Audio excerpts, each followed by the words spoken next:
Amis et amis cinéphiles, bonjour. Voici votre chronique du mercredi 16 juillet 2024, présentée et préparée par Gisèle et Annick. Je m'appelle Gisèle, avec mon amie Annick. Nous avons pendant 7 ans animé une chronique cinéma sur Éole. Éole, c'est une station radio qui maintenant n'existe plus. J'aimais particulièrement le début de ma chronique ainsi que la fin. J'aimais bien ces phrases et je les disais toujours avec grand plaisir. J'aimais beaucoup aussi la musique du jingle.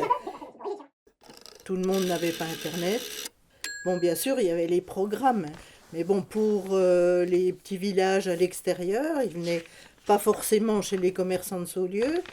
Donc c'est pour ça qu'on avait fait une chronique.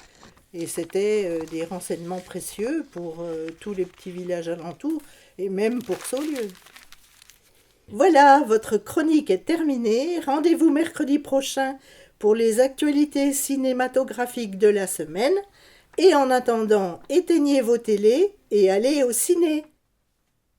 Au cinéma Étoile de Saulieu, bien sûr.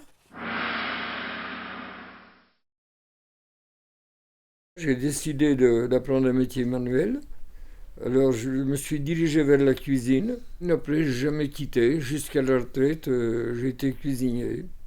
Puisqu'on est à Saulieu, 4 ans à l'hôtel de la Poste. Et puis là, j'avais comme spécialité, c'était rôtisseur. Et je travaillais devant les clients. Ça fait que les gens, ils voyaient rôtir leur poulet. Quand ils demandaient une grillade, un steak avec la cuisson bien précise, il ne fallait pas trop se tromper là. Sinon, ça revenait au départ, quoi. C'était comme ça.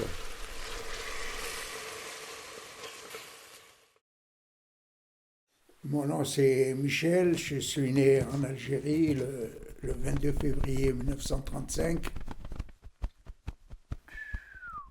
En Algérie, on allait à la pêche, on avait un roseau avec une ficelle et puis un hameçon.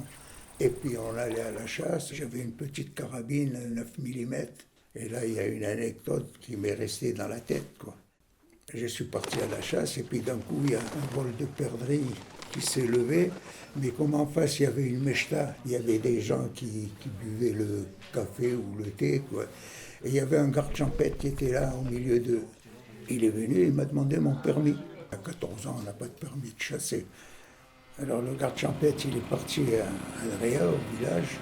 Et après, il va voir mon père qui était au garage en train de réparer des tracteurs. Et puis, à un bon moment, il y a mon père, il lui fait « Vous voulez ma photo ?» « Oh non, je voudrais la photo de votre fils sur son permis de chasse. » Et mon père lui dit « À 14 ans, il ne peut pas avoir permis de chasse. » Bon, ben ça fait 1000 francs. Le gars, il s'en va, et puis arrivé juste en face du garage, il tombe en panne avec sa mobilette. Alors il vient revoir. Et mon père, il lui fait, vous voulez ma photo encore?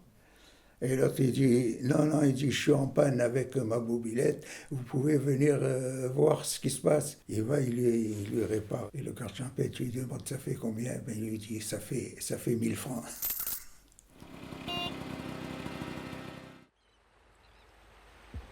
Vous savez, il y a différentes sortes d'amour. Il y a l'amour physique, et puis l'amour de deux êtres qui vivent ensemble et qui s'estiment, qui ont plaisir à vivre ensemble.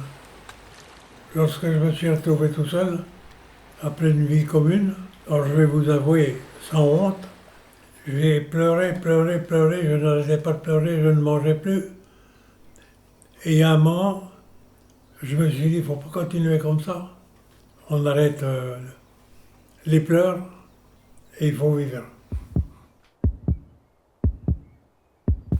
J'aimais bien ma jeunesse.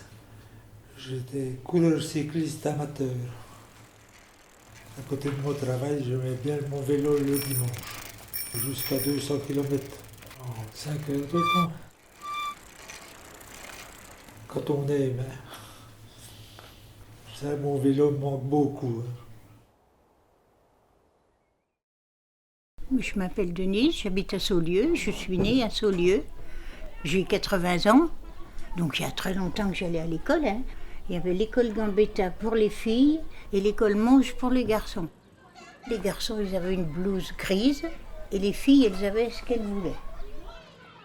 Et ce qu'il y avait à cette époque-là, c'est qu'il n'y avait pas du tout de harcèlement. Moi, j'étais d'une famille pauvre. Les enfants avec nous n'étaient pas méchants.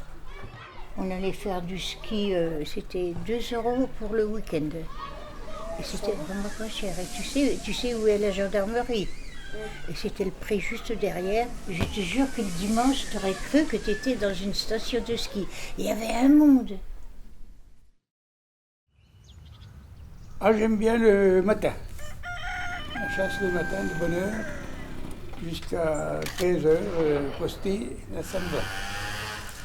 Ben, ça m'arrive de jouer de la trompe de chasse. Mais le gibier, il aime ça, il s'arrête, puis il écoute. Et après il sauve.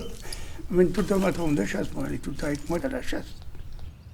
Ah, le dahu, la chasse au dahu, c'est quand il y a des jeunes chasseurs qui ne connaissent pas.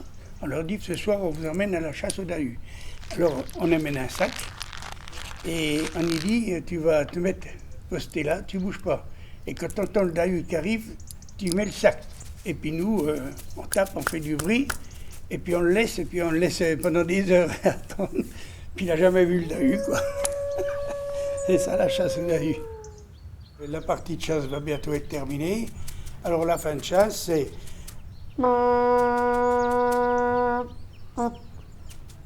Et moi, je prends mon corps de chasse et je joue.